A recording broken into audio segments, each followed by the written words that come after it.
extensive Penn State football coverage from the experts. Now, here are Thomas Frank Carr and Kyle Leff. To quote the immortal Bill Murray, well, here we are again.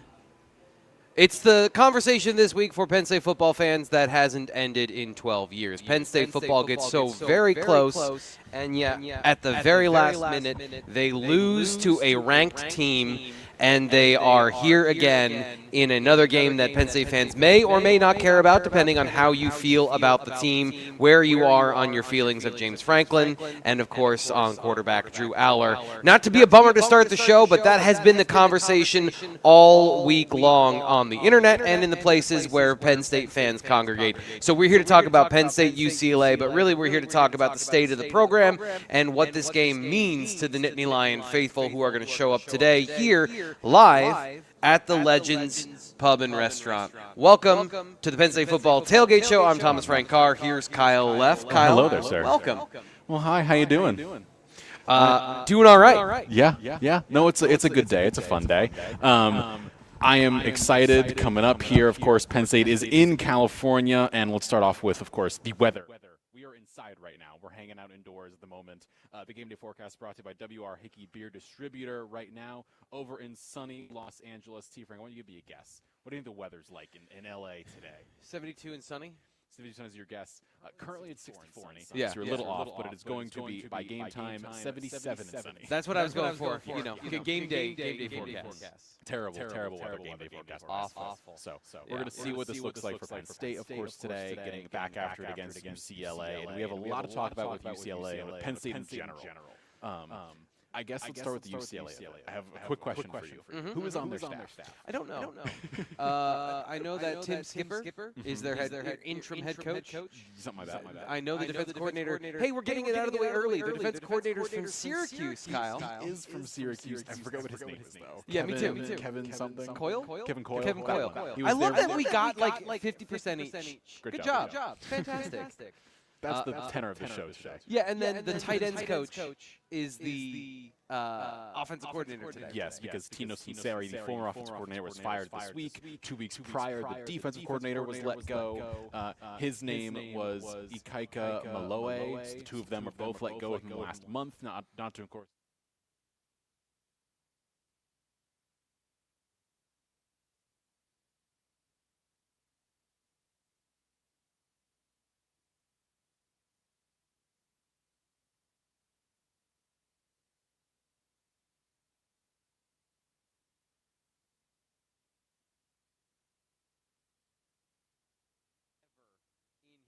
Some years of coaching, 12 at Penn State. Has he been in a situation where he's had this much uncertainty about what the other team's going to bring to the table today? Now, a certain amount is the players are the players, right? So UCLA isn't going to change anything, but the way you use players and the situations you put them in does dictate a lot of talent, and it does dictate how people are performing on the field, which is why you fire your coaches in the first place, because you're unhappy with how that's going. But at a certain point, you have what you have. And especially if you fire your offensive coordinator, like hours after your first practice of the week, you're not changing a whole lot about your game plan going into that Saturday. You are not. What's the word to put it? I am intrigued to see what this looks like for this team this week, because you've got quote-unquote talent for UCLA, and they don't have, of course, you said the continuity, the anything with coaches. So I have a lot of questions, a lot of thoughts, a lot of everything in terms of what this looks like for Penn State, what it looks like for, I guess, just I have so many questions. Yeah. I have so many questions. Well, that's what we got the next 90 minutes to do, is to answer questions. So, yes, to everyone listening on the Blue White Illustrated YouTube channel, thank you for working with us and being with us. We understand that there is a reverb. We are talking through it, believe it or not. We're doing an amazing job of being able to hear ourselves and also speak at the same time. I can't speak when people are talking to me like we saw last week, but if I'm talking to me, apparently I'm okay. So we're going to get that addressed here in the break. And Kyle, where are we coming back with? What's going on now? So we, of course, here live on Bigfoot Country Legends, 137-1043, 99.5, 107.5 The Bus, and a Blue Illustrated YouTube channel with the Penn State Tailgate Show, driven by Blaze Alexander Family Dealerships. We are here at Legends Restaurant and Bar at the Penn State Hotel and Conference Center. They've got a lot of specials, a lot of things going on, so come on out here. The game starts in about 3 hours, so come out, grab some good grub, grab some good beverages, a lot of specials we'll get to. We'll talk all about what's going on here where we are at when we come up. But right now, as we head into the break, we are heading on in to the open practice highlights. T. Frank put this together, powered by Tri-County Tag Services. It's time for your Penn State practice update. I'm Thomas Frank Carr. Join BlueWhiteIllustrated.com right now to get access to this information on Wednesday night when it happens. You can do that for just $52 a year. That's a special offer right now, and if you do the math, that's $1 a week for a year, plus you get a year's access to The Athletic included. While we normally look at the offensive side of the ball during our practice updates, there's obviously one place where we have to start and just acknowledge that Tony Rojas was not at practice as he suffered a long-term injury earlier in the week and is now done for an extended period of time. Now let's get back to our regularly scheduled whip around of the offensive field. Penn State offensive line was largely the same across the board Wednesday evening. In fact, the only difference in the ranks was freshmen working with the top group that have not been there previously. Center Michael Troutman worked alongside the top unit, going third in the lineup in the 2 deep, behind starter Nick Dawkins and second-teamer Dominic Rulli. He joined fellow freshman Owen Alicini, who has been working with the top unit since the start of camp. Troutman also worked with starter Drew Aller and backup Dominic Rulli, while Nick Dawkins was working with the starting unit on a different field. The Penn State receivers once again worked on blocking in front of the media. The only notable distinction this week was that freshman Tysier Denmark was not with the starters. Instead, run-on Aaron Enterline worked with the group, and he saw a surprising number of reps blocking position coach Marcus Hagans. Quarterback Drew Aller worked primarily with his tight ends on Wednesday night in front of the media. The group worked on various passing concepts all over the field, short, medium, and deep, as the group worked on passing concepts during individual period. Earlier in the period, the quarterbacks made good on James Franklin's comment that they'll be getting Aller more involved in the run game and that it was a net positive for the team in the fourth quarter against Oregon. Aller and the rest of the quarterbacks were working on power option handoffs with the running backs. Speaking of the running backs, the running back 3 battle is still apparently wide open. This week, Corey Smith and Quentin Martin were the top duo working with backup Ethan Grunkmeyer. That'll do it for your Penn State practice observations. More from the Tailgate Show coming up next. Have you heard of Wave Fruit Farm? It's this great farm market bakery and cafe. You can shop at them either at their farm in Port Matilda or downtown State College. No way! Yes, Wave Fruit Farm. They have all sorts of seasonal fruits and veggies. Way cool! No, Wave Fruit Farm. But anyway, you should visit their bakery and cafe. They serve amazing food all day. Way! Fruit Farm!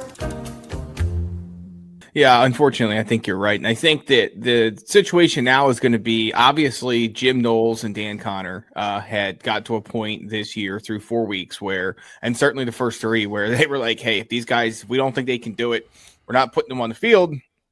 I don't think you have that luxury anymore. So, again, It comes down to which one or two do you feel like maybe can do it with more game experience, with more practice, reps invested, things like that. And you just got to pick them, roll with it. And I hate to say just hope for the best, but it's October, the 5th week of the season, or 6th week of the season, 5th game is on the horizon.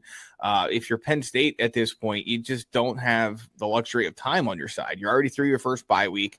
I'm sure some of those guys got reps during the bye week that mean more to them and their development than we realize on the outside looking in. But I just think that, it hurts Penn State. Obviously, it hurts for Tony Rojas. And again, Jim Knowles was brought here to answer questions. And the questions he was meant to answer were how does Penn State get the kind of stops that is eluded it in big games before? But it's also personnel and mixing and matching and doing whatever you have to do with the guys you have to win football games. And now he is challenged with that significantly, of course, when you lose one of your top defenders. So big change we didn't see coming. Obviously, no one did. For this Penn State defense, and it'll be very interesting to follow how they go about trying to solve the challenges that this now presents over the course of the next 2 weeks. Winnable games, Penn State 25.5-point favorite at UCLA, and will be about, if not more, the same point spread against Northwestern. So you don't have to be perfect on defense these next 2 weeks, but you certainly might have to be close to it at Iowa. So Penn State group has a lot of work to do while also game planning and everything else now that this injury took place. Yeah, and that second bye week at the end of October does loom pretty large in this context where, even if you survive in Iowa and it looks ugly, you at least have another week to figure these things out, take a deep breath and say, okay, how can we re-engineer some of these things in that bye week before you face Ohio State on November 1st. But absolutely, the point is you cannot drop any of these games because you have that matchup with Ohio State going and you lost to Oregon. So Penn State in losing a very important piece of the defense feels precarious, but of course, we don't know how all this is going to unfold after this point, but we do know this news. Tony Rojas suffers a long-term injury, and we'll be following the fallout implications of all that. We'll get you the quotes and conversation.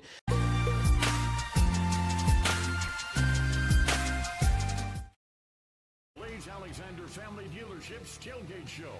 Get the experts' view of today's game. It's the key matchups, brought to you by Stalker Chevrolet. We are here at Legends Restaurant and Bar at the Penn State Hotel and Conference Center on 99.5, 107.5 The Bus, Bigfoot Country Legends, 103.7, 104.3, and streaming on the Blue Illustrated YouTube channel, Kyle F., Thomas Frank Carr. And we are, of course, brought to you by Blaze Alexander Family Dealerships. Blaze Alexander Family Dealerships, celebrating more than 40 years of service to the community. Blaze Alexander Family Dealerships has a vehicle to fit your budget and transportation needs, home of the $1,000 lowest price guarantee with 20 locations throughout Pennsylvania. And now it's time for the key matchups, as we hinted at here, brought to you by Stalker Chevrolet.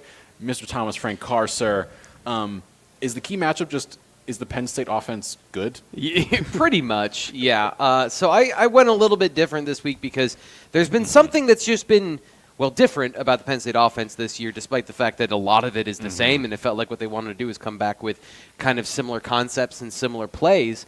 So it's just been kind of rolling around in my head for a while, and I realized you remember when you would go to school and then, like, for me it was always math, where I come back and it's like I forgot everything about math. Yes. So you go through summer break and then you just you forget everything you knew. All of it. That happens to me every football season. I got to relearn a bunch of stuff that I learned last year. So last year, one of the things that we ended the season talking about is teams really couldn't play man coverage against Penn State because and why was that? Andy Kotelnicki's offense is really good at manipulation, moving players from one side of the formation to the other, and then essentially running the other way. It's kind of like he's plucking the pieces of the defense and putting them where he wants them, so he can then run at the bad parts of the defense. We always talk about coverage, right, and the secondary in terms of the passing game, but you have to call a coverage play on every run play too. Yes. Every single play has a run call and a pass call. That's standard in every defensive call. So teams really struggled at defending Penn State with cover one, which is the man coverage call that is most dominant in college football and in football. So they struggled last year. What about this year? They're just not calling it. They've just stopped calling man coverage against Penn State, especially on first and second down. On run downs, Penn State really isn't seeing man coverage. Now, they're seeing it on third down. Yeah. But last year, they were second in the Big Ten in terms of total run plays against cover one. That's pretty good. They averaged 8 yards a carry. Ooh. Yeah, 8 or 7.1, and I'm going to get these two numbers mixed up because Nick Singleton averaged 8 yards a carry. So the team overall averaged 7.1. That's almost a first down every time you call a run play against man coverage. This year, do you know where they are in terms? I'm gonna guess it's like half of that. I'm guessing 3 to 4. No, they are now 17th out of 18 Big Ten teams in terms of runs against man coverage. Ooh. 13 total runs this year. Ooh. Yeah. And in those situations, they're averaging 4.7 yards per carry because a lot of this is also, a lot of those times it is also in short yardage situations where they're just trying to get 2 yards and convert the first down. So this game, UCLA last week against Northwestern played predominantly what? Cover one. Cover one. Okay. So this might be a big day, a get-right game for Nick Singleton specifically, and for the Penn State offense in general if they actually see man coverage. But that's the question, and that's the wild card about UCLA. We're talking about this particular team and what they want to be and what they want to do with so much change on defense and offense and head coach and all these things. What are they going to show up with this week? A lot of questions. A lot of what's going to happen here. But if they do run that, yes, explosive play city should be what Penn State does in this particular game. And it feels like a get-right game for Penn State. but it might also be a bit of a red herring. Not that it's UCLA and they're bad, it's that they finally got the one thing they know how to shred schematically and with talent. Because Nick Singleton, his biggest challenge has been playing through trash, meaning guys being, more difficult runs. Yeah, where he has to kind of pick his way through the defense.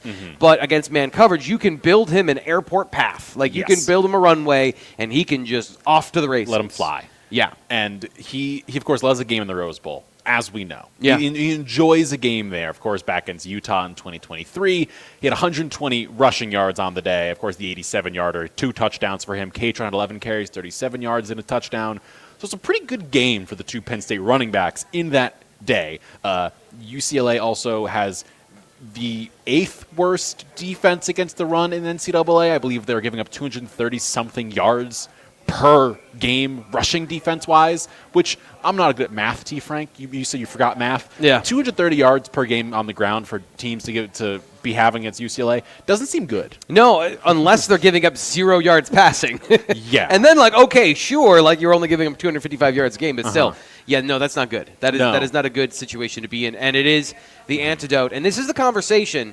Now let's step back from the specific matchups, because I get the feeling people actually aren't really interested in the specific matchups. No, they want to know what's going on with Penn State's offense. Well, that's part of it. That's why I wanted to start with that particular conversation is teams are defending Penn State differently this year. And the problem with that data that I just shared with you is that part of it is the non-conference schedule against teams that are clearly overmatched. Yeah. We talked about this. They're all playing cover 3 and adding a safety in the box, trying to take away Penn State's run game through numbers, and so and they didn't have the talent to play man coverage. They couldn't play man coverage because if they did, it was going to not go well for them. It was going to be a burn session. Right, and so then you play Oregon, who is another man coverage team that decided not to.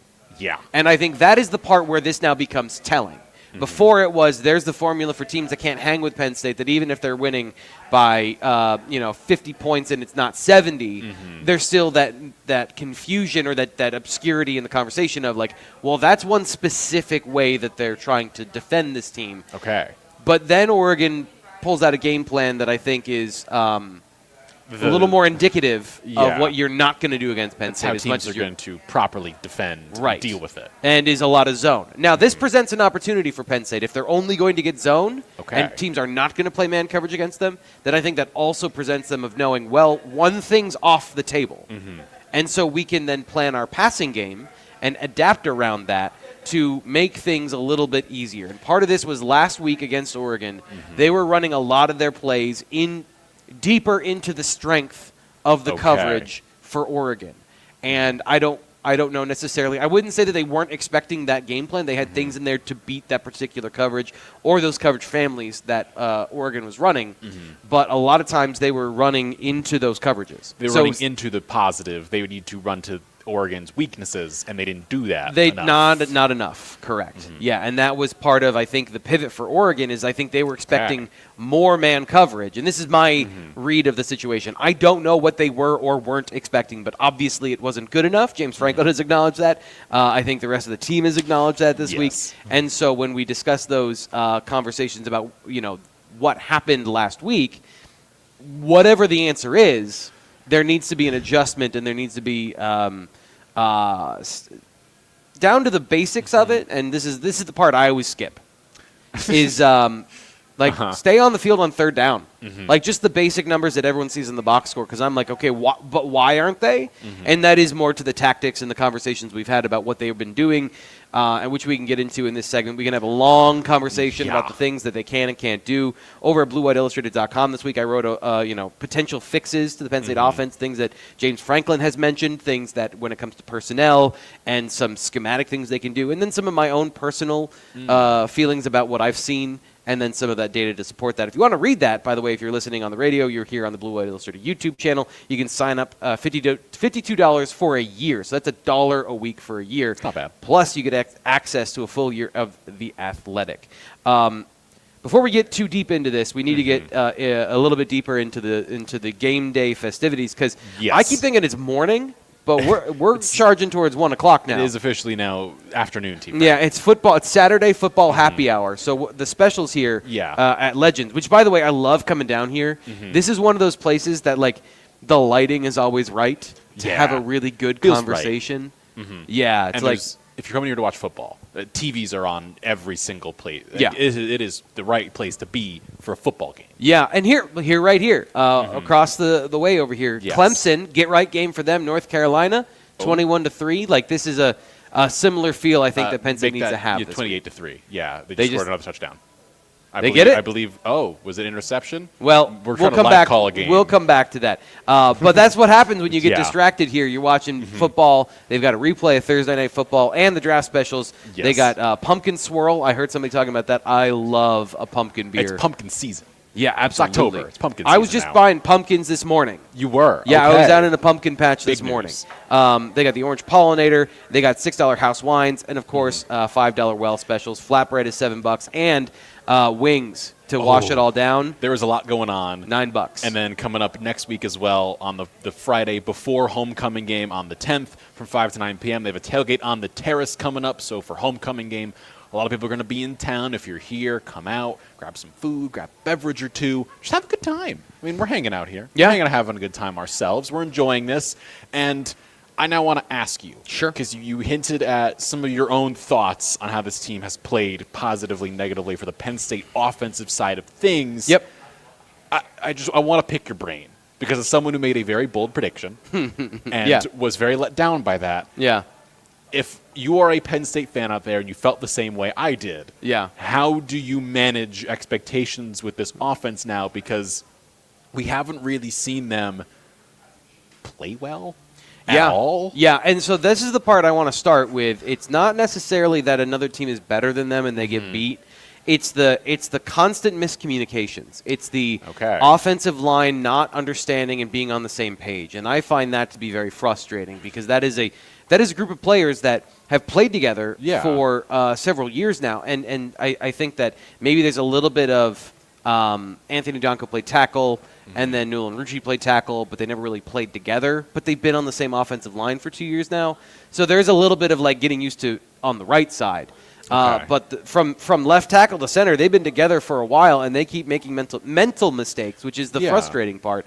And I don't have a great answer for that.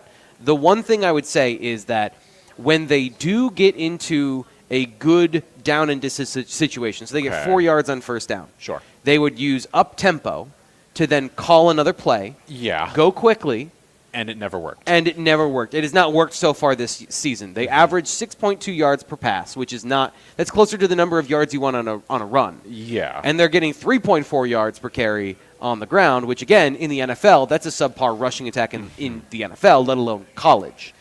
So those plays are ineffective because the thing they're trying to do is make the other team make a mistake and maybe get another explosive play. They used to only do it after they got an explosive play to try Yeah. and hit another one. So not only have you gotten a big play, but then the defense is a little bit demoralized. They're a little bit frustrated. Now they've got to all run to the spot and get in position. But they've been doing it just after like any positive play. They get like a 7-yard run, and then like great, cool. Not even up-tempo, 7, boom. 4. And I'm like, Yeah. what are okay? So but then they would get a negative yardage run or a 0-yard run, and now it's 3rd and 6. Yes. And so that's been a big problem in the run game is if you, because what's happening is the offensive line is not communicating properly because either they're fatigued or they don't know what the front in front of them is, because the point is to get a basic call and to go fast and execute better than the other team. But it's still reliant on them understanding where their assignments are. And their assignments are people. Yeah. It's not like, so yes, in zone blocking, like I block this zone to my right or to my Yes. left. But it's the person in the zone and then the next person after that. And if you are still catching your breath and you're not even identifying where players are, there have been too many times that they have made mistakes because they haven't been able to pick up. If the defense gets set, okay, be better than them in that situation. But they're also tired. You need to at least be communicating, because on defense, like, you just need to cause havoc and then get it in the backfield. And that's what's been happening. So if they stop doing that, I think that they will at least eliminate negative and dead plays in the offense, and then Yeah. the offensive line can succeed or fail on their own talent. It's a merit-based game, not a, like, you made a mistake and now you have a lower hand, and Yeah. versus the defense gets Yeah. an upper hand, because that's what it's been all season. It's been all 4 games. They've tried the up-tempo. I don't remember it working a single time at any point for Penn State. I can vividly see multiple plays sitting there in the press box watching it where they go up tempo, and then it's just like everyone just kind of has their hands up like, what are we doing? Like, why again are you doing this? Yeah. And we didn't see this a lot, you and I, last season, watching this Penn State team against, it felt like everybody throughout the year. Up-tempo wasn't really a thing they did a lot. They did it in the postseason. Yeah, and then they were like, but that worked so well in the postseason, let's do it all year, and it's not working, and it's... Because teams can prepare for that. Yeah. So part of it is the element of surprise, and they debuted it against Oregon in the Big Ten championship game. They had they had a whole offseason. Yeah. They had 9 months to prepare for that, and you don't think that they're going to be ready with the second call or ready with whatever to make that not a disadvantage this year. That was the frustrating thing, is that and in that game, much like in the championship game, they were all run calls. And they were all the same run call, and the augmentation was, we're going to go tackle over, which means you take your right tackle and put them at tight end on the left side, and then you put your tight end at tackle. Yeah. And, like, that is not enough of a – again, that is a second layer of communication and understanding of the situation, that you're going fast, and do you know your landmarks? Because now they're even different. And so it was – I don't want to harp on this for too long, but it is a big part of the run game, where I don't think we even really understand necessarily the combination of talent up front that they are working with, because there have been these frustrations in the run game in those situations. And if I may, this offensive line is really talented. Like, we know that. We discussed it before the first game, where it's like, this is legitimate talent across the board for this Penn State offensive line. Yeah. All 5 starters plus 2 of the guys that are backing them up. Like, legitimately talented offensive linemen who are going to be seen playing on Sundays. Yeah. And they've not been good as a unit. Yeah. And I think that's what's, like, frustrating for Penn State fans, is seeing this unit that, like, this was the one thing no one was worried about.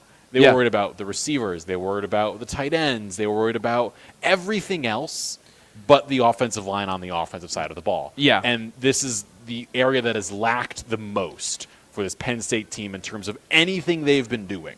Consistency, and again, that's the – so to me, and here's the difference, is like the consistency of it and making the mental mistakes. Even in situations where they're not going up tempo, there have been too many mental mistakes. I would say that when you're talking about the offensive line, we had some questions at Blue White Illustrated this spring talking about the offensive line. Nolan Rucci did not participate in spring football. He did not, from what we understand, participate in the winter lifting and conditioning. So there's 2 things that a 6'8", 308-pound offensive tackle needed, who had been, underdeveloped throughout his career, and that was being in the weight room and being on the practice field. And he didn't get either of those until after spring football. So that was a question for me coming into this game. And again, Nick Dawkins is what he is as a 6th-year offensive lineman, 295-pound guy who lost weight to be more athletic, but isn't necessarily strong. What you were hoping for was that this team on the aggregate on the offensive line would make fewer mistakes. That's why I've been leading with that part. And then the talented, the very, very talented players, Venga Ioane, Drew Shelton, and Anthony Donko, could then kind of elevate everything around them, with other guys playing hard and fighting hard, and then the talent of those guys moving players specifically. So that's been a big, I think, eye-opening situation. Anthony Donko has been fine, but again, coming off an injury, he did not have an offseason to get bigger, faster, and stronger. He has been, if he can get back to where he was last year, that's also a really high spot, but that's not better than he was last year. So I guess here's the thing, Kyle. Go for it. And I want to just say this as a thing. Penn State fans all week have been asking me about everything. It's as if you walk into a room and you're like pulling up the carpet, throwing all the furniture out the window, tearing down the curtains, pulling the drywall down, and saying, like, to fix this, we need to take everything out. And everything. And not just take everything out and then replace it all at the exact same time. Right. It's all got to be redone and remodeled in a week. In an instant. In a week. And, like, I wrote about this earlier this week. There has to be a certain level of restraint to what is legitimate frustration. Yes. And for some fans, I think there's a certain, again, it feels like a certain amount of panic of like, this is so bad. How do we fix this? And then it's like, it's examining every single thing and being like, is this good? Is this good? Is this good? Is this good? Like, you can't fix everything and change everything in a week or two and make that better. You have to be targeted with what you want to do, additions and subtractions in concepts and players, or in conversation about who gets the ball. So Christian here on the YouTube channel says, get the ball to Ross and Pena more. Another thing that I did is, we talk about like where the problems are on this team and first down yardage. Last year, they were averaging, I think it was like 8 yards per play on first down. Good. Yeah. Gets you almost to the line. Tyler Warren was a big part of that. Obviously, there's no way around that in the run game and in the pass game. He was a big part of that. But Penn State overall hasn't been bad on first down, especially in the passing game. So I went and I looked at primary targets in normal situations on first down, meaning like it's not 1st and 20, it's not in a 2-minute situation, it's not the end of the game. Yeah, in a normal 1st and 10 situation, Kyron Hudson is 2 of 7 in targets. Okay, he has 2 drops. And he's 5 passes. Those 5 passes were on target. Like these are not like the ball wasn't catchable. He has missed essentially on either contested catches where he's 0 of 2, and hasn't been able to catch 5 of those passes. Okay. What about Pena and Ross? They've been much better. I think they're. They don't have to remember. I don't remember. They both have missed 1, but it's like they're 7 of 8 and 5 of 6. And we've also seen a lot of the like end arounds with them and jet sweeps with the 2 of them, where they are just running and they get ahead of steam. Yeah. And they both can fly, and they usually end up in 5+ yards of gain, which is good. Yes. It's workable. Right, and that is an augmentation in the run game where you are getting some of those first down runs outside of in between the tackles, which obviously isn't working right now. So there are things here that are, there are parts of the offense that are working. I guess to me, they wanted to have elite parity, is what Andy Kotelnicki said this offseason. Well, when you have so many targets to 3 receivers and Luke Reynolds, and Nick Singleton has 3 for 3, but has only 3 targets. Khalil Dinkins is 1 of 4 on first down, by the way. So there have been a couple of guys in a couple of situations that have let them down.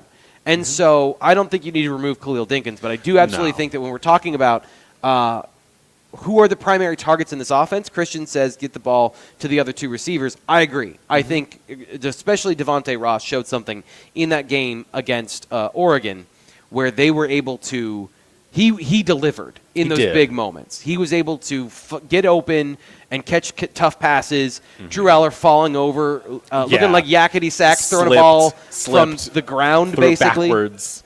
And Ross caught that in a contested catch situation. So it's not just the deep ball. It's not just him getting the jet sweep.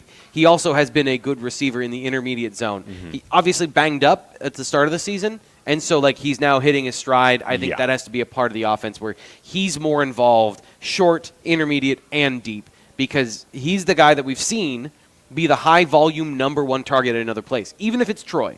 And then obviously Pena got a lot of yards. I don't believe he was the number 1 receiver in that offense, but he was obviously it was a high volume everywhere. Kyle McCord was throwing for the NCAA lead that season, passing yard wise, so everyone was getting everyone got it. Jackson Meeks on the Lions roster this season. Rondé Gadsden's on the Chargers now, and then he was the third target, and he crushed it. And he can be the number 2 target in this offense, or the number 3 if you include Luke Reynolds. But I think the biggest frustration I have is that they gave Kyron Hudson that number 1 on his chest. He's been the most consistently available this offseason, but he hasn't necessarily improved in the areas that he struggled, which is getting open, precise route running, and then catching the ball. As much as he is a good contested catch guy, and you see those acrobatic, crazy one-handers, those are almost easier for him than anything else. And so I think the order has to change. That is where I'm editorializing on this conversation. You got to kind of put Ross 1A and then Pena and Hudson both kind of the 1B slot. Yeah. Both kind of have to be there, float around. With also understanding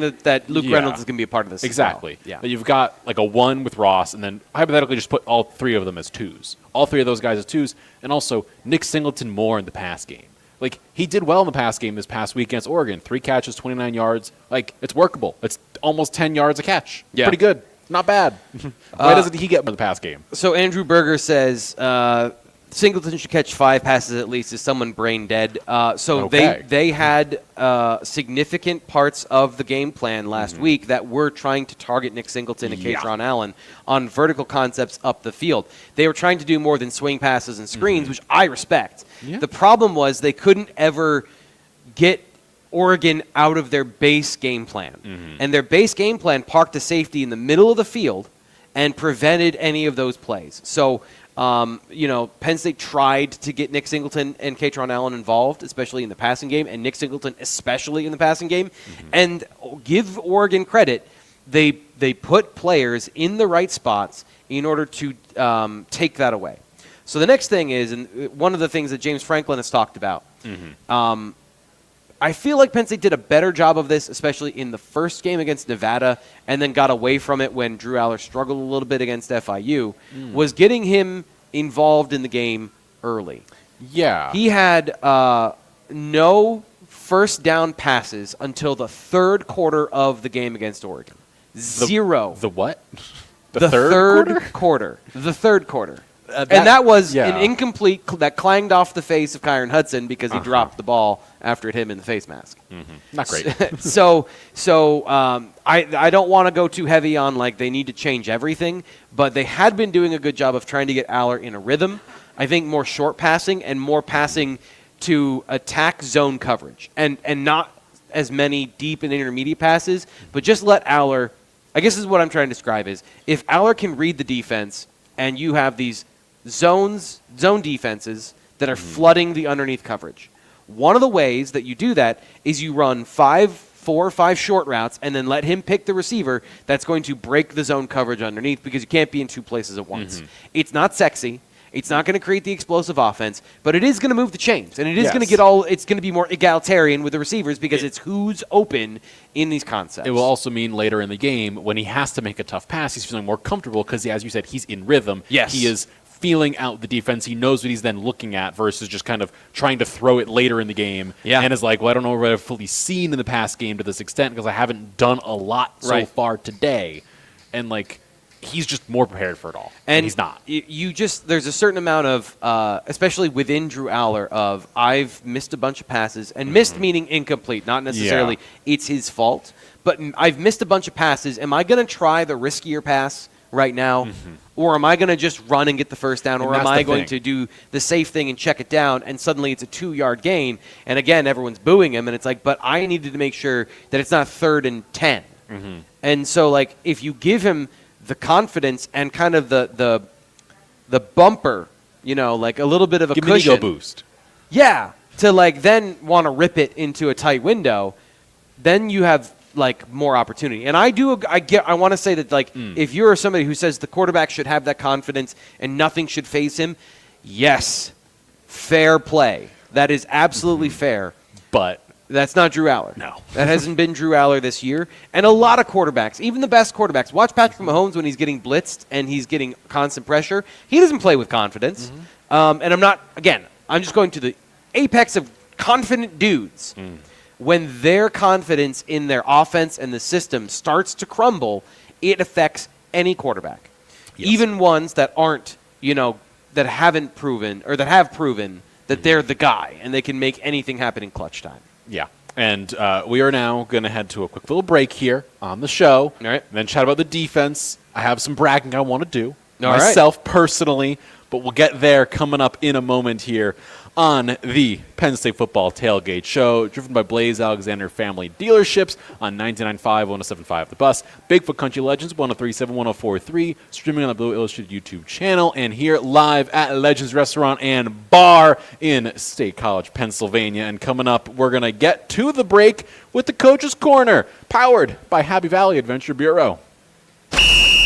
Who has time for press conferences? That's why we've set aside the most important stuff for you. It's Coach's Corner, powered by Happy Valley Adventure Bureau.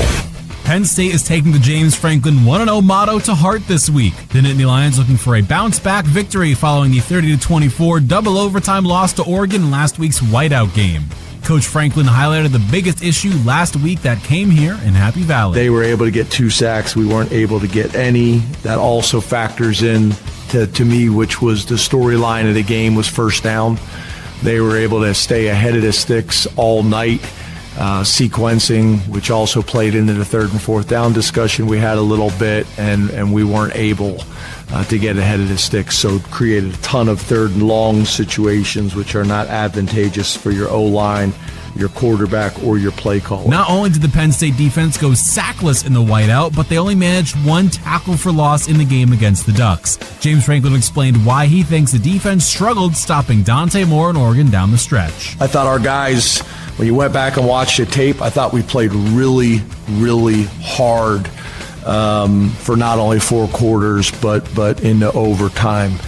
You know, there came a point, just like I said after the game to you guys, that back to the first down discussion, the time of possession, I think our defense ran out of gas. I think for 3 quarters, they were on the field too much, and that's a combination of them not being able to get off the field and our offense not being able to stay on the field. Fans have been rapturous in their unpleased and broken mood following Penn State's demoralizing whiteout loss. Coach Franklin is taking the loss to heart along with star quarterback Drew Allen. I'd probably be more concerned if it was the opposite, if he didn't take it so hard. I think we're similar in a lot of ways. I feel personally responsible for the players. I feel personally responsible for the staff. I feel personally responsible for all of it. I think our best players approach it the same way. A trip to LA might be what the doctor ordered for Penn State's offense. The Nittany Lions face the UCLA Bruins in the Rose Bowl coming up, and the UCLA defense is the 8th worst rushing defense in all of the NCAA D1, giving up 230 yards per game on the ground. James Franklin highlighted the 2 guys he expects to have big days against the Bruins. Patron Allen is playing really well. You know, I think Nick, although the statistics would not say this, I think Nick is playing very consistent how he's played in the past. The difference with Nick is there's been usually 1 or 2 runs where there's been a space, there's been a gap, there's been a hole where he can rip off an explosive run. And he's been a guy that's been able to do that throughout his career with a 60-yard run, an 80-yard run, things like that. That was your Penn State Coach's Corner. More from the Tailgate Show in a moment. Favorite team the way line. So what do you think? Slow starts? Do you want to start with the fast start, slow start conversation? Yeah. Look, I think there is a tendency to overreact a little bit, for sure. I think that's part of it. I think that a lot of what James Franklin said yesterday aligns with what I think I saw on Saturday night, which is they weren't very good on first down. And if you're not, and you get into, like, Oregon did to Penn State what Penn State wanted to do to Oregon in every sense. Oregon offensively, right? And so there's this. I have this and maybe I'm a contrarian. I don't know. Yeah, I'm a contrarian. It's fine. I'll acknowledge it. I saw a Penn State defense that got a ton of praise on Saturday night and continues to get a ton of praise, and some of which is warranted. And I think largely I'm on board with that, but also it was shades of 2023 Ohio State for me defensively, in the sense that Penn State couldn't get off the field and consistently allowed itself defensively to get into 3rd and 1, 4th and 1 situations that Oregon picked up. And Oregon kind of just made a living off of really keeping Penn State's offense off the field. Yeah. Penn State's offense did nothing to help Oregon's defense. Go ahead. I just want to nutshell what you're saying here, because you're absolutely right. Is Oregon came in with the exact same game plan as Penn State defensively. 2 high safeties, park a safety in the middle, don't give up anything big, deep, and try to control the line of scrimmage with just a couple of players. And you saw how their offense handled that versus how Penn State's offense handled that, and that was a major difference in the game. The point about the 2 defenses, though, I guess in my opinion of what I've seen, is Penn State's defensive line is not built to play the run with 4 up front, especially if you're going to stand there and hold gaps. The fact that they were able to even execute that game plan, I think, is where I give them a lot of credit, where they are in a situation doing something that maybe is not. They're undersized defensive tackles versus those massive defensive tackles over on the Oregon sideline, and The difference is, and we can get into the nuance of first and third down, Nate, in terms of those conversions, because I think you're absolutely right about that, of playing the game that's in front of you and Oregon having a better game plan on offense to put themselves in those situations. Yeah, I think it's fair. I mean, you look at what Penn State tried to do, keep them in a bubble, keep them in front of you. Oregon, I would not go back and look at their stats, but the last time they had a game that they didn't have a gainer of over 30 yards, it's got to be a while ago, given what we know about their offense, and Penn State was able to do that. Legends Bar at the Penn State Hotel and Conference Center on the Blaze Alexander Family Dealerships Tailgate Show. Kyle F., Thomas Frank Carr on 99.5, 107.5 The Bus, Bigfoot Country Legends, 103.7, and streaming live on the Blue Illustrated YouTube channel. Mr. Thomas Frank Carr, sir, the defense played really well last week for the Penn State Nittany Lions against the Oregon Ducks. I did see some people talking about the defense online, saying the defense was terrible. And I sat there and said, what did you watch? Yeah. Because the defense held Oregon to 17 points, played against 20 extra plays than the offense did. Yep. The offense was not out there for a long time at all. Yeah. Played like 8 extra minutes. Yeah. And they held their own. Yep. And they played really well. And linebacker Amari Campbell stood out, had 15 tackles on the day. Yep. And he is now without his partner in crime, Tony Rojas, out with a long-term injury. Yeah. This news broke this week, and to say it hit Penn State fans when they were at their lowest is putting it mildly. Yeah, and it's a situation, as we know, if you've been following the team, that if there was don't get hurt at like 2 positions, and 2 players specifically. Yeah. Zakee Wheatley at safety, and then Tony Rojas at linebacker. Tony now, and to be clear to fans of like the long term, James Franklin not giving any clarity on those things, he's not going to be back this year. This is not a what about the playoff situation like we had last year with some of the other players. KJ Winston Jr., I believe, was in the same kind of spot. Yeah, and wasn't really. It was just like it was closer to a conversation, but it never ended up being close to that conversation. Tony Rojas, there's no question. Tony put it on social media. I think he said he would pick his guys every day to go out there and win, which to me signifies he's not coming back for a little while. Which is really frustrating given the perception of Tony Rojas from last year and people thinking he couldn't play, even though the fact that he was playing through an injury where he had to have surgery in the offseason. Had he been more selfish, he would have just been done for the year after the second game of the season last year, but decided to play through it. And then this year he's rewarded with this happening. It's really unfortunate and frustrating for him because in this defense, and especially as you saw in that game, the linebackers were going to absorb a lot of tackles. And that is important because for a guy who has draft potential as a junior this year, he was going to have a lot of stats. And he's played really well so far. He was getting better. And the recognition in the defense, everything was going in the right direction. His athleticism was starting to show up. There's one play where he's running from the far hash to the sideline to chase Dante Moore, who's a good athlete, out of bounds for a 4-yard gain. He came the angle he took, no other player would that have worked other than for a guy like Tony Rojas. And to see all of that gone now and like the lack of here's the thing. It's like I'm not a Penn State football fan. Like I have for this job, I'm impartial. But you enjoy watching good players. I love good football. I love watching players do things you've never seen before. Tony Rojas is the best pure linebacker from an athletic standpoint and from a coverage standpoint that Penn State's had in a long time. And he was rounding into the guy that could be legitimately a high draft pick at the position, not a hybrid pass rusher, a linebacker. And now we'll see when he comes back what he is. But it's just. And structurally, it's really he was important to the defense and what they wanted to do because if you're going to play with a very light box of only 4 defensive linemen and 2 linebackers near the line of scrimmage, they need to be good linebackers. And now Dom DeLuca, not that he's a bad linebacker, but does not have 4.3 speed and doesn't have 230 pounds behind that 4.3 speed. So now the question is, can they still play the defense they want to play without Rojas out there? So from a production standpoint so far, Rojas had 25 tackles in the season, I believe 4.5 tackles for loss, 2 sacks. He played really well, partnering Amari Campbell, who leads the team in tackles so far this year. So you mentioned Dom DeLuca. He is going to fill, of course, the majority, we're going to guess, of the minutes that Rojas took. But he's not going to take all of them, I presume. Yeah. And that's the question of what does that other 5-10 minutes look like? Let's just even start there. Yeah. Like, let's just not even go past that. I'll say, what is... in the game against Oregon, when the bench had to get short, it wasn't like, okay, DeLuca comes in for 2 series or whatever and spells both those players. He played essentially 8 snaps, and the first 4 or 5 were because Tony came off the field banged up.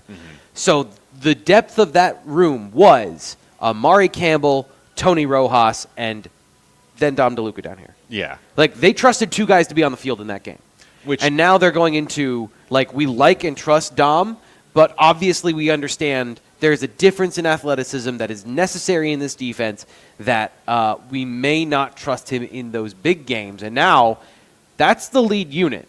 Yeah. And that's for this game, that doesn't necessarily matter as much, although we'll get into how it could with some of the players that might take advantage of that. But it will in a couple weeks for sure. You have, quote unquote, 2 weeks to, I guess, in the kind of way, figure it out. Yeah. Is that fair to say for Jim Knowles? This week against UCLA, next week against Northwestern. Northwestern's running back, I believe, is out for the year. Their lead running back. So you kind of have these 2 weeks to figure out what's going on with this linebacker position and what the rotation will look like, because then you go to Iowa the week afterwards in what I'm guessing is going to be a night game in Iowa. I'm going to say Hawkeye, wrong arena. In Iowa, in Kinnick. That is not a fun place to play, especially at night. Like, that is going to be a rough one. So that is a hostile environment where you need to – it is a big game at the day against Iowa, in Iowa. So that's where you have to have it figured out. So you said they don't trust a lot. They barely trusted DeLuca here. He's going to have to play a lot. Yeah. But how else is Jim Knowles going to at least attempt to fill the minutes? Could there be other players, either other linebackers or other players of other positions, going to kind of try and be like, maybe this will work? So James Franklin talked about 2 young guys that are going to burn their red shirt likely at this point. We'll get to them in a second. But to me, the guy that the light has to come on, and they were hoping would happen this year already, they've been waiting for this, is Keon Wiley. Okay. The redshirt junior, he's been in the program for a while now, and injuries have obviously been a part of his story. But there comes a certain point where you're concerned a guy is a guy. And a former defensive end in high school that's athletic, super strong, fits linebacker better than D end, but has he really developed the nature of a linebacker? And that's been the struggle, is him understanding, reading, and reacting to get into the right gap and make the play. There's no question that he's the most athletic guy to replace Tony Rojas. It has been the diagnostic part of that. Then you're hoping 2 younger guys. And now we're talking about Alex. Let's start with Alex Tash. Okay. Bigger player, closer to what you're hoping for from a size perspective. But freshman, true freshman, and a guy who this offseason, coming out of his high school career, had a shoulder injury. So hopefully, I think he had time this offseason to really get into the weight room and get bigger, faster, stronger as a early enrollee, but still not a guy who's been like stacking years at linebacker getting better. And he is talented and has instincts, though. There's no question about that. But you hinted that the linebacker position, as we discussed throughout the season, is one of the most, top 2 important positions for a Jim Knowles defense. Yeah. So all of a sudden, you're putting a true freshman into a wildly important spot on the defensive side of the ball, where he has Amari Campbell, who is really, really good. Yeah. You and I have seen that this season, where Amari Campbell has done really well coming in from North Carolina. He's been great. And so it's going to help, but it's not, because they don't play the same position. And he can only help him so far. Yeah. And so the other young guy is Cam Smith, freshman from St. Joe's, I believe, in Philadelphia. Two freshmen. True freshman. He's a little smaller, and from a frame perspective, he's a little bit more of that coverage linebacker body type, but looks, physical, aggressive. He's a guy that, by the time he's done developing, he'll be good. He'll be the right size, and he'll be the right. But he also was here not in the winter. He came in the summer, so that's again another hard ask for a freshman linebacker. I got to know, by the way, just how big he is, because Cam Smith, he is not the biggest looking guy when you see them compared to the other. I'm gonna guess linebackers. 5'9", 5'10". No. He's 6 foot, but more. He's he's 216.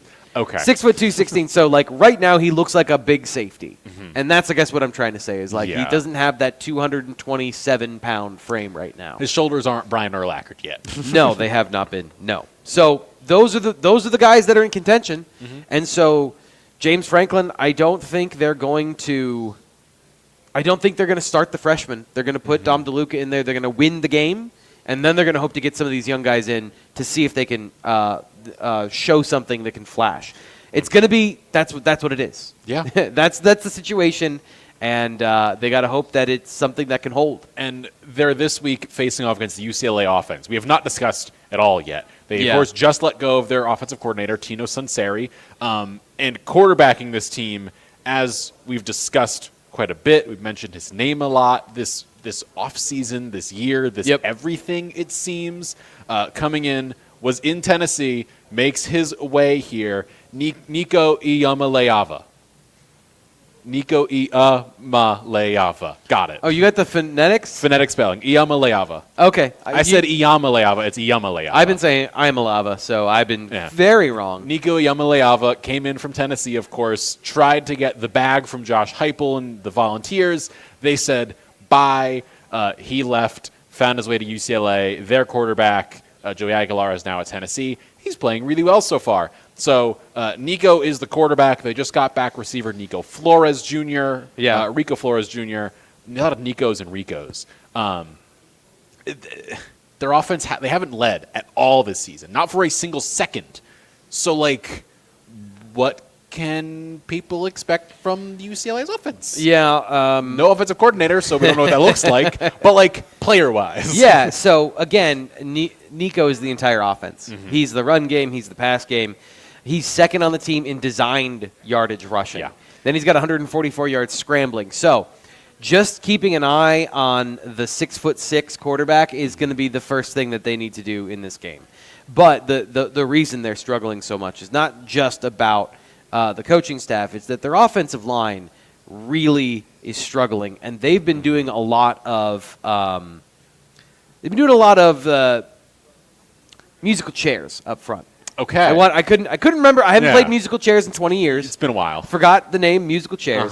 And the problem is their offensive line really struggles in pass protection. So they can't use some of their speed and athleticism to get down the football field because I think they got some good guys. You mentioned the receiver they got back. Woody Marks is a fast, athletic slot receiver, but you can't really target him over the middle of the field or deep because by the time Nico gets to the end of his drop-back step, there's pressure in his face. The tackles have struggled. They've moved their right tackle to left tackle because the left tackle got injured. Then they moved their right tackle to right guard because their offensive interior wasn't working. But he's 6'7".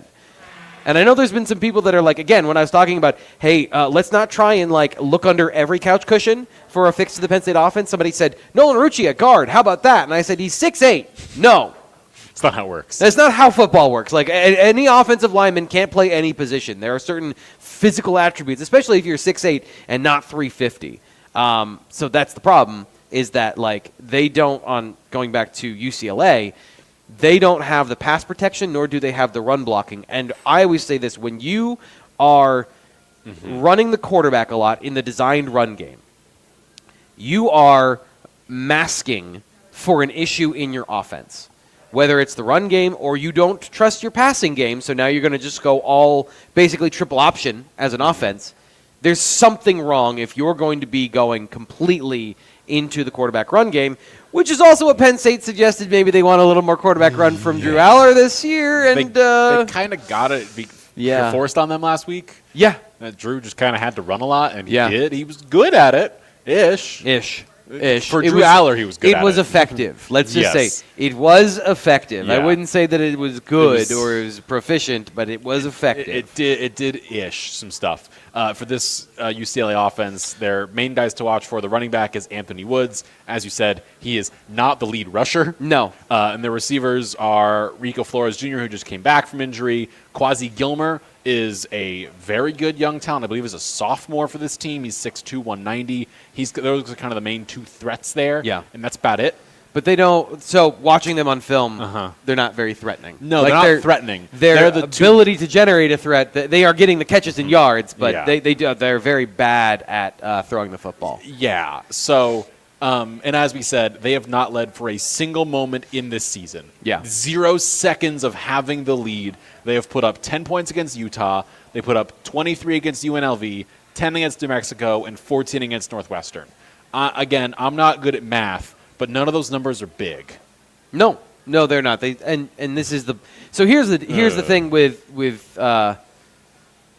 say it again for me, Nico Iamaleava. I'm usually good with They're usually good. Yeah, you can so do it. they're usually phonetic, right? But anyway, we don't have time for that today. We have only 90 minutes to talk about how the world is burning down and Leonard Brady wants them to bench Drew Aller here.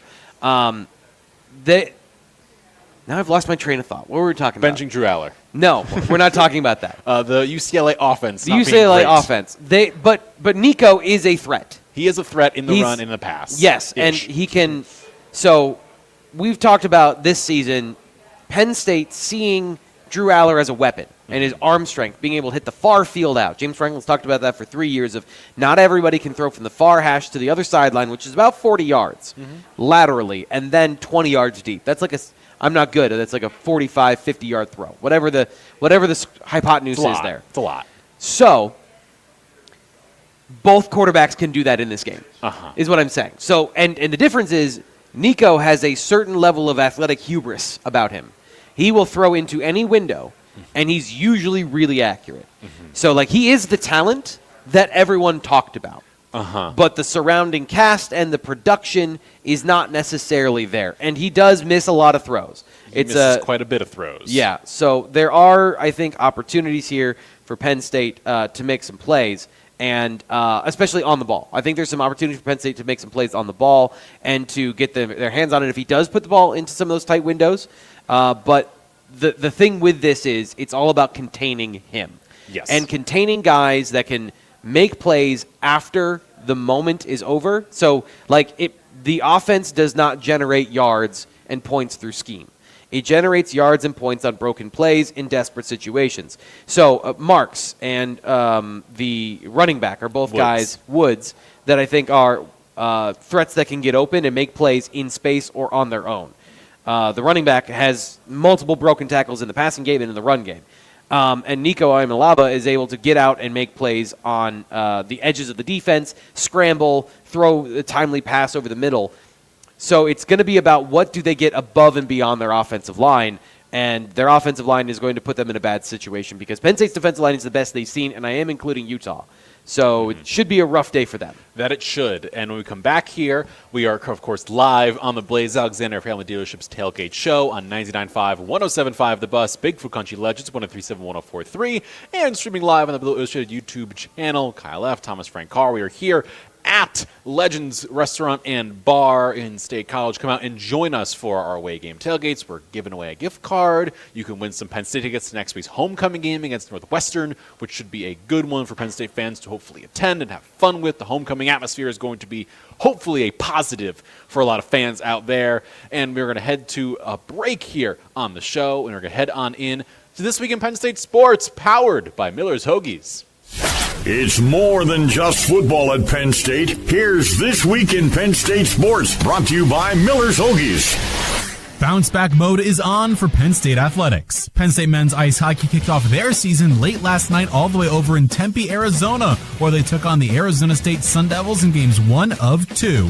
Game 2 starts later tonight at 7:40 p.m. EST on 93.7 3WZ, as Gavin McKenna and Penn State are looking to end a big first weekend in style. Men's ice hockey is home next week for the homecoming week, Thursday and Friday against Clarion. A slew of games took place last night alongside men's ice hockey. Women's volleyball took on the Nebraska Cornhuskers in Rec Hall. Women's ice hockey found themselves in Vermont against the Catamounts. Field hockey played in Ann Arbor against UMich. Men's soccer was an hour away in East Lansing against Michigan State. Cross country was in Bethlehem, and tennis was right here in Happy Valley. In the pros, Micah Parsons didn't get the homecoming he hoped for, returning to Dallas when the Packers and Cowboys tied 40-40. But from defense to offense, rookie Tyler Warren caught 5 passes for 70 yards against the Rams before collecting his first rushing touchdown of his young career. Warren leads all NFL tight ends with 263 reception yards on the season through 4.5 weeks. Fellow tight end Theo Johnson caught his first TD pass of the season for the New York Giants, while Parker Washington got his first tutty of the season on a punt return for the Jags. That was This Week in Penn State Sports. Back to the Tailgate Show in a moment. That's the reality. The community since That's the reality of the recruiting situation of Penn State is, and we're going to get to these players, and I don't want to take anything away from these guys. These are really important names, really good football players. But that's the difference, I guess, in this conversation, as far as what I can see, is like how that results in those outcomes of positive momentum for a program that's already on, a massive exponential curve in terms of recruiting success versus Penn State, which is maintaining its position where it has been. Yeah, and I think so. I sent you the Will Fong Whip Around article. Steve wrote multiple articles on Penn State, and several of them were focused on Penn State. But kind of the crux of the situation there is Oregon won the football game, so there's going to be more excitement for the team that won the football game than the team that hosted and had the great atmosphere. And again, there will probably be dozens of players that visited this past weekend over the course of multiple classes that end up on Penn State's roster. And this will be a sticking point and be a part of it. Will the top guys that, have all the options, that have all the opportunities to do so, be a part of that? I mean, you're kind of still in the same spot. You had an opportunity in front of you, and sort of it's, Franklin loves to say this all the time. It's everything, right? It's playing an entertaining brand of football. It is, how are you going to recruit quarterbacks if your quarterback is a punchline right now, which is really interesting considering you're looking at Clemson, you're looking at LSU, you're looking at Texas with the same exact situation of they have the guy, they have the prospect, and they're underperforming at quarterback. How do you recruit that? How do you get over? I think it was Joel Klatt that said this week that you have to be a certain type of quarterback to play under Andy Kotelnicki, and Penn State doesn't have that right now. Like, how do you see these questions in the general atmosphere of what you're consuming as a prospect or as a fan? Sorry, I don't mean to trample you. How do you consume all of that and then still get over that? Well, you can smooth over that as a coach, as the recruiting staff at Penn State is phenomenal, absolutely phenomenal. They do an amazing job of getting them up to where they need to be, and then it's about everyone else coming through and getting them across the line. So you can work back from this, absolutely. I'm not suggesting otherwise, but boy, it's a lot easier when you win, I guess, is like my 5 minutes summed up in one sentence. It's a lot easier when you win. Yeah, and I just wanted to throw in the aside of, you talk about quarterback, how do you get out of the receiver black hole that they're in right now in terms of, I think they've done a great job with some of the recruits they have that are freshmen right now, but those guys aren't on the field. Like, they're still in this quagmire that is a perception thing, that if receivers can't go to Penn State and be successful, in fact, they're more successful when they leave, is the narrative right now, even if, like, whatever the factors are that created that are, in the past, and you can't do anything about them now, it is still part of this conversation. So that's a good transition to talk about the good news. So 4 players get a prediction coming out of this game. Let's go through those guys now and tell me what you think of them. I'll let you, dealer's choice of who you want to talk about first, to go through that list. Yeah, 4 Pennsylvania guys. And that was kind of my main point. We are here on the Blaze Alexander Family Dealerships Tailgate Show, coming live to you here at Legends Restaurant and Bar on 99.5, 107.5 The Bus, Bigfoot Country Legends, 103.7, 104.3, and streaming live on the Blue Illustrated YouTube channel. Kyle F., Thomas Frank Carr with you. And we are, of course, powered up by Blaze Alexander Family Dealerships. Blaze Alexander Family Dealerships, celebrating more than 40 years of service to the community. Blaze Alexander Family Dealerships has a vehicle to fit your budget and transportation needs. Home with a $1,000 price guarantee with 20 locations throughout Pennsylvania and going on right now around the nation. Not a lot of games, T. Frank. Not a lot it happening feels like a game-wise. slow week. Are there a lot of buys this week? A lot of buys this week. Not a lot of the top teams are playing, or at least aren't playing just yet. The only games going on ranked-wise right now, Georgia's up 21-7 at half over Kentucky. Cincinnati is romping Iowa State 31-7 currently at the end of the second quarter. Iowa State, number 14 in the nation, was favored, and they were annoyed that Cincinnati was even close number-wise. Cincinnati is putting it on them right now. Michigan's up 10-7 over Wisconsin at halftime. And then Illinois is up 27-14 over Purdue at half. Those are the big games going on. We also have in front of us the camera. We mentioned it, Clemson versus UNC. We were debating whether it was a touchdown the last time. It was an incompletion. And they've gotten and then Clemson threw a touchdown the play later. Yeah. Clemson's up 35-3 with a minute to go in the second quarter, and UNC fans have already left the stadium.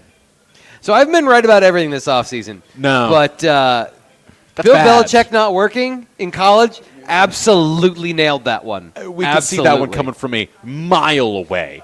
So that's going on right now as we speak. Game-wise, there's no other games going on in the Big Ten either right now. Like, there's just not a lot of college games going on as we speak. The later games going on, Texas, Florida, Vanderbilt, Alabama's the big one, 3:30. Boise State, Notre Dame, Virginia, Louisville, Kent State, Oklahoma, Texas Tech, Houston, Minnesota, Ohio State, Miami, Florida State, Mississippi State, Texas A&M. Like, a bunch of games, but not a lot of, like, games. Yeah. Like Vanderbilt, Alabama being a big game, it doesn't have that big game feel that it should. Nor does Miami, Florida State. Because again, but I think that it's kind of a fun weekend because Vanderbilt, they might get steamrolled, but they might not because they keep winning. Yeah. So it is going to be interesting. That one I think is a fun storyline game. But you're right. Nobody's being like, oh, Vanderbilt, that perennial power. They're still Pavia, the top quarterback in the nation. Yeah, people still are like, yeah, but they're not really for real. Like, come on, they're not really for They're real. Vanderbilt. They'll lose at some point, right? Right. And so, like, this weekend, it's a great weekend for the spotlight to be off, right? It is. Like, for Penn State, nobody's going to be paying attention to this game nationally, and there's certain conversation about, as we talked, the 2-week period they have starting right now to get better and figure out what they want to do on offense. I think that for Penn State fans that want a lot to change. First off, Drew Aller's not getting benched, so just like chill. We got questions during the post-game show, I don't know about you, of people saying we want Grunk, and I was like, chill. Yeah. Calm down. Yeah.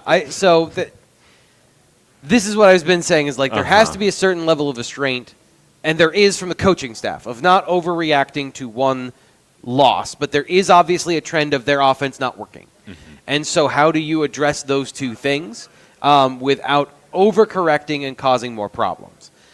I think there is a fair conversation about some of the personnel that we've discussed, some of the players and situations, and then, some of the reconfiguring of the play calling to bring a little bit more stability and not as much of the frenetic pace. Because here's another thing that I've noticed from this team.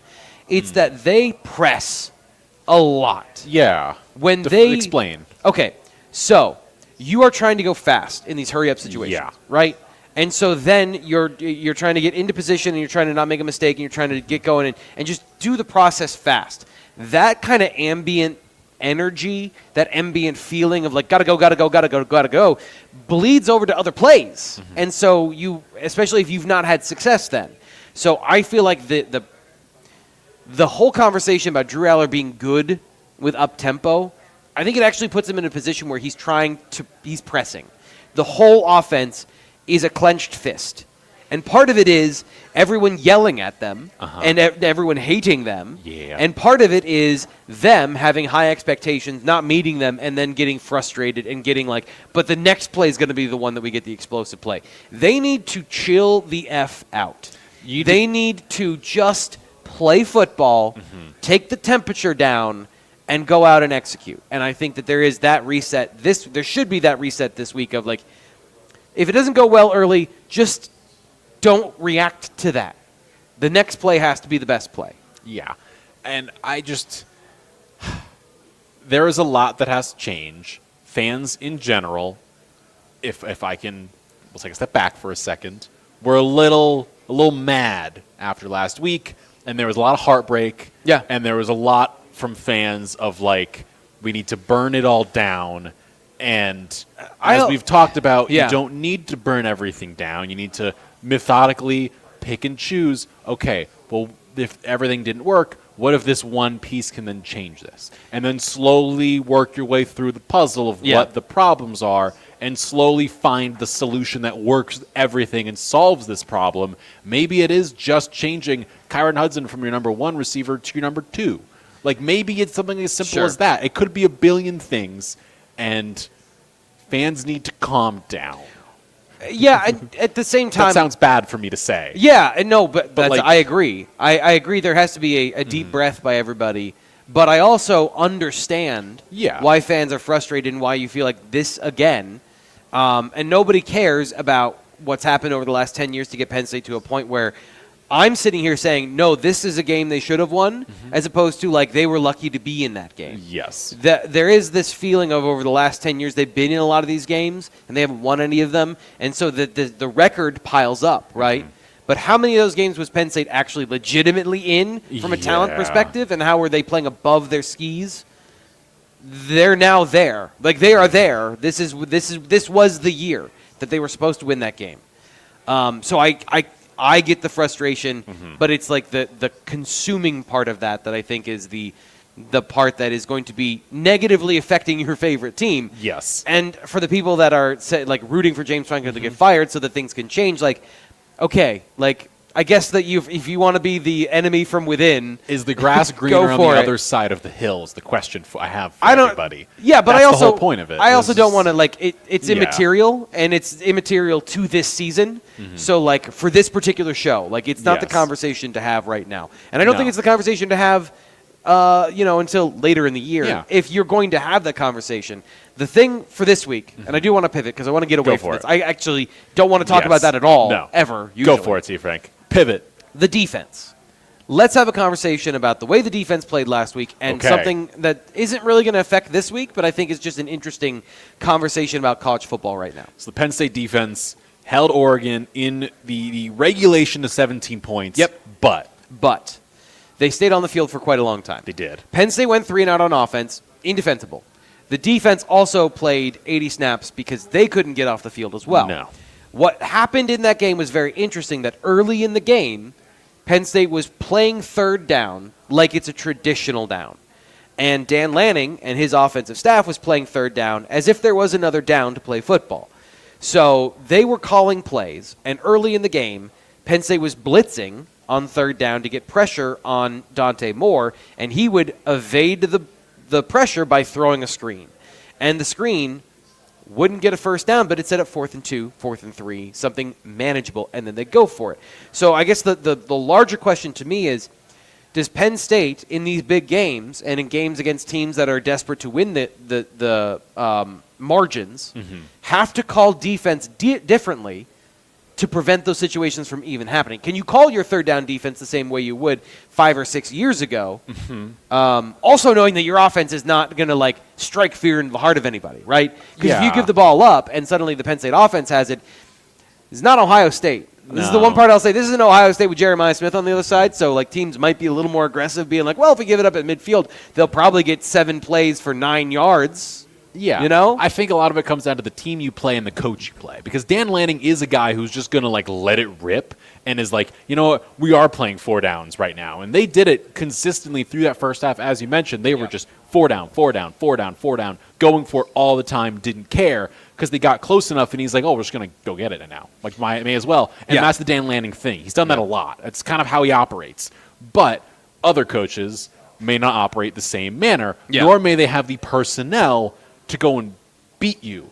Oregon is, as we've mentioned, they are on par, if not above Penn State on a talent perspective. They are as good. For sure. You can expect that they're going to try that. But a team like a UCLA, outside of Nico, they're going to be playing the long game. Yes. It's going to be a lot of field position and punts. Exactly. It depends on who you are playing, coach-wise, talent-wise, and how your defense also is faring. But so this is kind of a conversation for future games because you've got Iowa coming. Iowa's been more aggressive. They have been more aggressive, and of course Ohio State after that. So, and those are your 2 next games. So I guess that's part of the. Indiana's in there too. They're right afterwards. Yeah. 3 games in a row where it's just what's happening here. Yeah. I guess to come back to this game, and that kind of brings us back to how this game is going to play out, good or bad. Is there anything, and this is for you here on the Blue White Illustrated YouTube channel, this is for you listening if you want to respond. Is there anything Penn State can do in this game that, on offense would make you feel better and be okay, I care about that? Because there is this narrative, right? cupcakes in big games, and Penn State is great in the cupcake games. But so it's nothing new. The way we started the show, here we are again. Nobody will care if Penn State beats UCLA, at a noon kick on the West Coast that's out of the spotlight, and they just handle their business. Is 70 points something that gets your attention? Is it the way they get points? I just don't know necessarily how there is this that they do something here that shows progress against a team that might be in the most dysfunctional, considering that North Carolina is right now down 35-3 going into halftime to a team that was offensively dysfunctional as well. They're, I believe, 1-3 Clemson, or 1-2, something like that. And was in a similar situation to Penn State from an offensive perspective. They put up 35. If Penn State does this in the first half, puts up 35, do Penn State fans care? Well, I won't answer that for you, sir. Yeah. But after the break, I do have an answer for this question. Okay. And we'll get to it coming up here on the Blaze Alexander Family Dealerships Tailgate Show on 99.5, 107.5 The Bus, Bigfoot Country Legends, 103.7, 104.3, streaming live on the Blue Way Illustrated YouTube channel, and here live at Legends Restaurant and Bar. Coming up after the break, we're giving our predictions, and I'll answer T. Frank's question. We'll get there in a moment. Where this is going, but I don't know that either of us has the confidence to say, this is a Indiana versus Illinois situation where Indiana is just going to turn them inside out and make this a game that is like a statement, okay, we're back sort of game. So give me your thoughts on where this goes and then your game prediction. Yeah, I mean, I don't necessarily know that it's going to be pretty. We've seen this situation before, and I think that, probably the East Coast to West Coast thing is a thing, but it's probably overemphasized. But I could still see some ugly offense. You could still see an opportunity. God, I went right back there again. You can still see a chance for Penn State to put up some points, but at the same time, after watching what you watched last week in the first three quarters, it's like, all right, I'm going to see it when I can believe it. So that's where I'm at with the Penn State offense. I think they should be able to, make this comfortable. The spread is actually smaller than I thought it would be. Last I checked on BetMGM, I think it was 25.5. I'll have to double check that because that was a day or two ago. So we'll see what happens. I think they have the ability to break some runs, notably with moving around, getting Singleton in there. So, but what you want to see is structure, schematics, sequencing changes, right? And also player changes. Like Drew, throw the ball away once in a while. It'll help. Which he was great at one point in his career. It was one of the best things he did. Yes. And then now all of a sudden it's like the sack that he took, either throw it out there for Luke Reynolds to make a play or throw it in the stands. Same with the interception. Like do some of these little things that will make your team function in the big picture more so than the play-to-play situation. If there's a guy who's hungry and is pressing to make plays and prove himself as a senior, it's Drew Aller. There's no question. He's even in the postgame said, I tried to fit the ball over that guy. Meaning he saw him and thought he could get the right trajectory on that ball to throw it. Now, I don't know, if that's, he retroactively saw the guy or he just threw that because predetermined. I don't know. That's what he said. So a guy that is trying to make plays for his offense. And I don't know. I would rather a guy trying to flip the script in one play, basically. And I don't think you can do that. And flip the narrative, right? Of a guy who can't make plays or won't make good plays or won't. Yeah, I mean, we're working. We're on the same path here, buddy. I think it's just one of those things where when you get dug down deep, and especially for a game there where you come back and you force overtime, you force double overtime, then this is the redemption story, and you try to end it more so than it's kind of like the show. I'm trying to end it, and it's like what else do we got coming up? So, and you've just tried to make it so that everything goes away in the blink of an eye, and that's not how it's going to happen in college football. Yeah, sorry, I thought you meant the game script of how it had gone, but both being true in that situation. The whole thing. So and again, you've seen that with Klubnik, you're seeing that with Nussmeier at LSU, you're seeing that with Arch a little bit.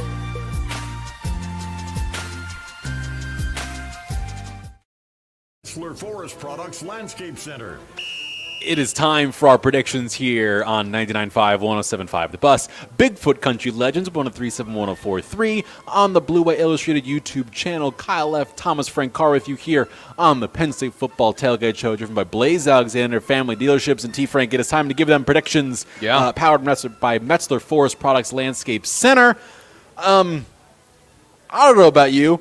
I believe I made a prediction last week that was a little bit off, and I'm going to calm down a little bit. Yeah. So I'm going to, again, let you go first, sir. Okay. Penn State versus UCLA. In terms of what the numbers look like, Penn State's favored by 24.5 points. What are you looking at? Here's the problem is, for Penn State fans, I hear you, and I'm with you. I don't have any confidence in the Penn State offense. I don't know that they're going to come out here and fix it all in week one of this, whatever they need to do after this. So, but I also know that UCLA is not in a good spot. No. There's some variables we talked about, how they're going to play, but so I'm just going conservative here, 35-10. They're going to put up some points. They're going to get some touchdowns. They're gonna kick some field goals. I don't know if I love 35. I would like maybe if I had put in some more field goals into that prediction. But 35-10 is my prediction. That's a fair one. I sit here with the major stat of the day. The game after a Taylor Swift album release, Penn State is 6-2 and UCLA is 4-4. So I feel confident in picking Penn State to win. That is not, but that's not as complete as Purdue was 0-12. Purdue is 0-8. Ohio State's 8-0. Yeah. So it gives you an idea here. Who knew that Ohio State would be Swifties?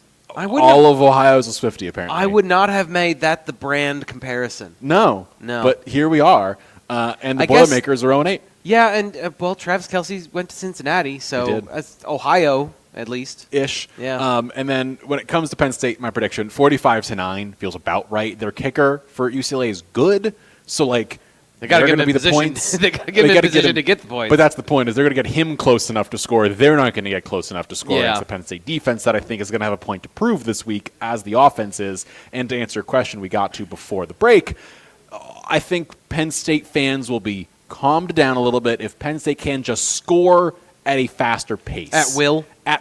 Yes, at will. Yeah. If Penn State can go on 3 or 4 drives at the start of this game, 10 play, 75 yards, just get downfield fast and score and score and score and have 28-31 at halftime, I think fans will be a little calmer. Because a lot of the problem against FIU and Nevada and whatnot has been they have not had a lot of points going into halftime, and it's been a close game. Yeah. So fans have freaked out a little bit, and it's added fuel to the fire. That, winning by these scores against these quote-unquote cupcakes is good and all. Winning 34-zip against FIU, but going into half in that game, Penn State only had 10 points.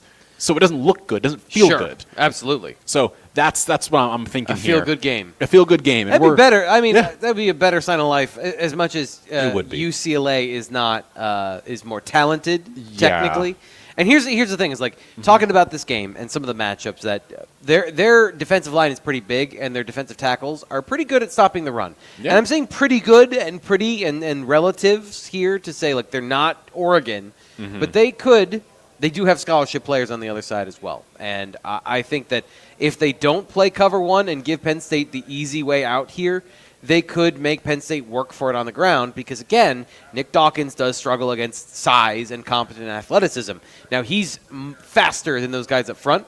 Gary Williams, I think is his last name. I believe so. He's 6'2", 340. Okay. He's a big dude. And they play one of those combo fronts. But Penn State's seen enough of those this year that they need to be able to beat them. If you're going to play odd or even, it shouldn't matter. Penn State should be able to move the ball and be effective run blocking.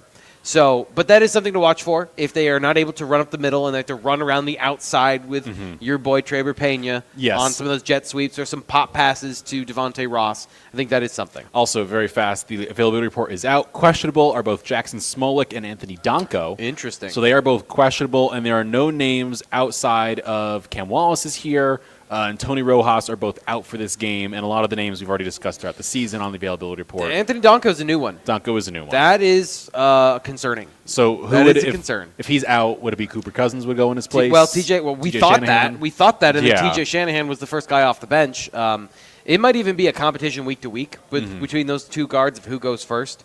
Now, when they do the full line, the two-man, the two deep at practice, TJ Shanahan is the backup left guard. And Cooper Cousins is the backup right guard. But last week, when Donko went out, Shanahan was the first guy in. So he'd be the guy this week, unless it's, that is a competition, and then Cousins won it this week, which I mean, that's the most frustrating thing, I think, for Penn State football fans and things that could help this team is if Cooper Cousins took a step and is able to allow them to reconfigure that offensive line. Yes, and that'll do it for us here.